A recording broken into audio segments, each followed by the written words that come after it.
So once you've done the base, you've done a lot of rounds on the bag to build it up, to build the body, depending on how large it is, how tall or wide. Let's say you're ready to do the handles.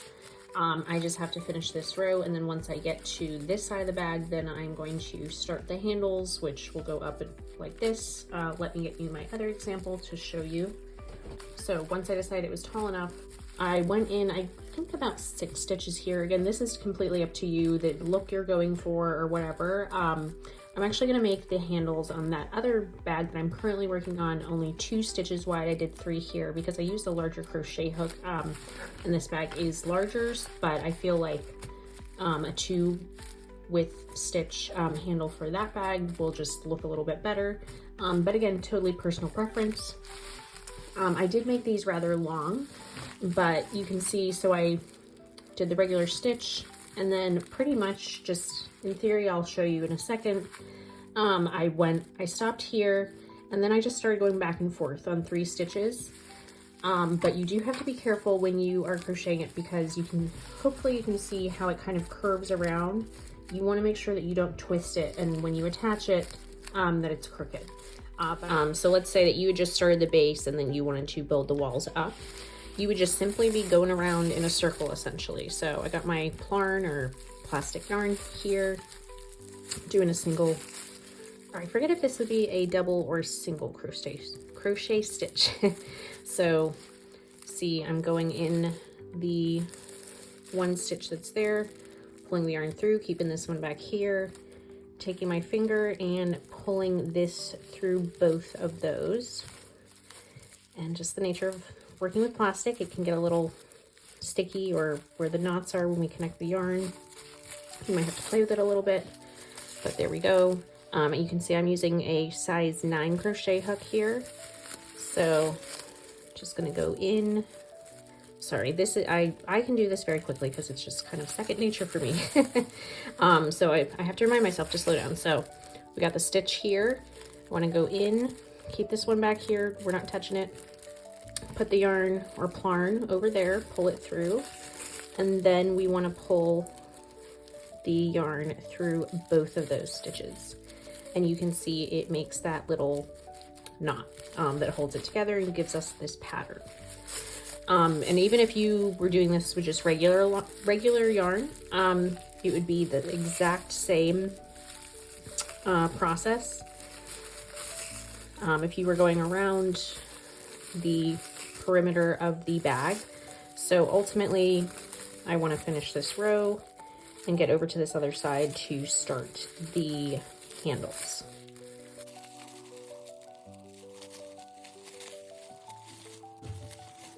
So if you kind of need to remind yourself where you're at, I was holding this because it was easier to hold it in front of me while I was crocheting to the left. But now I'm laying it here, so lying it flat so I can get an idea where I want the handle to start. I think I'm gonna go in maybe 1 more, and that will be where, so my handle, since I'm doing 2 stitches, it will be these 2. You can always take it out if you wanted to start further out here or further in. It's very easy to undo and change if you want. So I'm going to go 1 more stitch in, and these 2 stitches are going to be the width of my handle. So I'm going to flip this over just so I know which way to, and then I'm going to do the same exact thing, but just going back and forth. Again, I'm doing 2, but you could do 3, 4, depends on how wide you want your handle ultimately.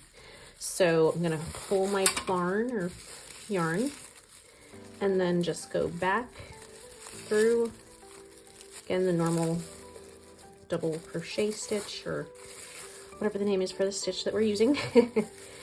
And I just did 2, and you can see we got the start of a handle. So this part, it can get a little finicky, I guess. I keep flipping my bag over just so I can reference, so it doesn't get like tangled up, and so it is flat, but whatever works for you, however you want to position it. So again, I'm literally just going to keep going back and forth on these 2 stitches until I have the handle, and it'll get nice and long, and I will keep doing it until it is long enough and I'm happy with how tall the arch is, and we will get back to that. Well, let me just show you this. All right, just so you have a visual, I literally, probably for like maybe a minute, I just went back and forth on these 2 stitches. Obviously this isn't long enough yet, but I'm just gonna keep doing that, and periodically I'm gonna check. So obviously this can't reach over there yet, but once you get some length, if you wanna check to see if maybe that's how long you want the handles, I'm gonna kind of eyeball it because I'm gonna connect it around over here, these 2 stitches. I'm gonna count in to make sure, but you know, just periodically kind of, just so I can get an idea. Obviously this is way too short. So once it's a little bit longer so it can connect like a rainbow like that, I'm gonna check and see if I am ready to attach it to the other side. And then ultimately we're gonna, once I attach it, finish crocheting this round here and then mirror it, and just do the same thing, and then we are done. Right, so I made my one handle here. You can see it's finished. Like I was talking about previously, you can kind of see how it curves around and faces in or outward. So I went ahead and started my other one because I wanted to skip ahead and show you how to connect the handle and finish off the bag.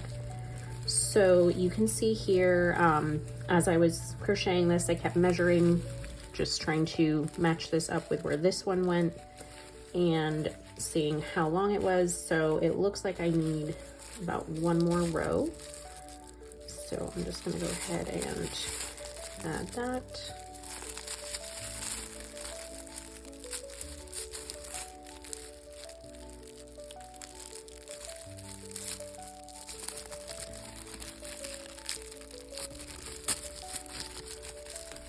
And when you get to the end, you will want to check each row because it does add about 1/4 or so of an inch. So I think, so I don't want it to be too long. All right, so I actually had to add an additional few pieces of bag, so I did have to cut a new one. I think this should be enough, but just to be safe, you know, it's better to have more than too little. And I did use at least 35 plastic bags. I use both, I think mainly Walmart and then Publix bags. So the more plastic bags you have to use, the better. So I have my, my handle here. So you can see, just so that you can see it here, I want it to match up with this handle as close as possible. So you're gonna wanna pick it up and just kind of look at it just to make sure it's right. Okay, so I'm pretty happy and I think this is about it. So I'm gonna ultimately be joining these 2 stitches with these 2. So this is where it can get a teeny bit tricky, but the good thing is you can always take it out and easily redo it. So I'm gonna have my hook in my current open loop, and I'm actually just going to go into the, you can see there's 2 little threads or whatever you want to call them here. I'm just going to go into the top outside one, the one that's most to the outside, just to avoid any, because sometimes they can pull it in more and create kind of a ridge. So this will give it a flatter appearance. You'll see what I'm talking about when when I'm finished here. So I want to pretend this this loop almost doesn't exist because we are attaching it. So because I also do want to go in to the inside loop of the one that I had just created. So I have 3 things going on here. Actually, you want to pretend that these are 1. So I'm going to go ahead, do a regular type of stitch as if I was going to pull it in there, and then pull this through both of those. And then I'm going to do the same thing for here. I want to pull that extra one, pull the outside piece on the body of the bag, grab the inside piece of the handle, and then pull my loop through there, and then go ahead and pull the yarn through there. All right, so after I pulled that through there, I actually did, well, I am gonna do another loop through here just to really secure it there. But I'm not going to go around all the way here to the side because that would make this side a little higher than this, because I had started on this side, so it already has like the extra side, if that makes sense. You can see it's one extra row and this one's a little bit lower.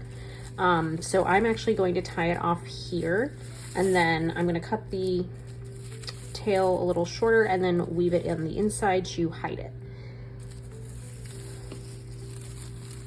So I'm just gonna make this loop a little bit bigger just to make it easier. So I'm gonna put my fingers in here and pull the whole remaining piece of yarn or plarn that I have and secure that knot. Technically our bag is done, but we have this long tail, so we want to clean it up a little bit. So I am actually going to, I'm just gonna actually, I'm gonna cut it.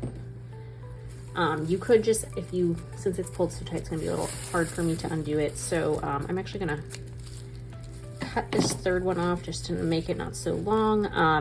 And I'm just gonna weave my tail in on the inside for a few pieces and then cut it just to hide that tail, so that it's not sticking out on the outside, and to give it a little bit more security.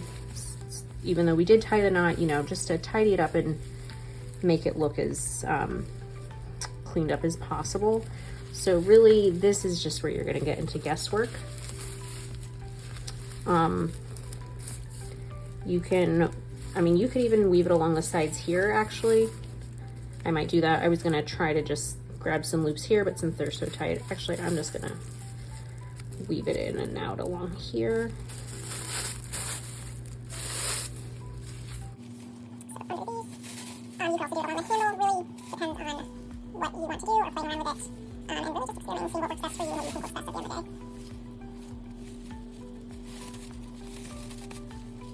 day. Okay, so I am going to go ahead and cut this because I know I don't want it to be this long.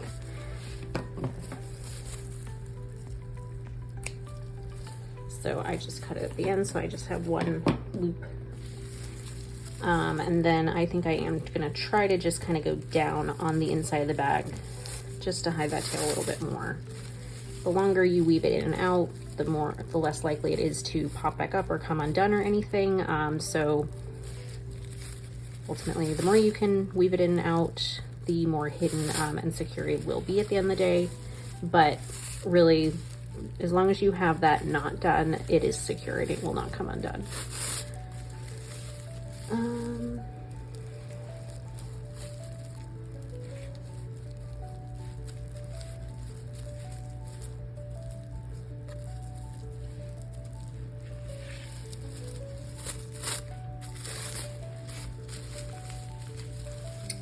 So I ended it here. I wove it around here and down here. So I'm just gonna cut it here. I'm gonna leave a little bit of the tail on the inside, but, well, and you can see when I was putting together my plarn, I had a little extra bark sticking out. I'm just gonna cut that. That was from a hole. So here is the finished bag. Get all the plastic away. Let me see if I can zoom out.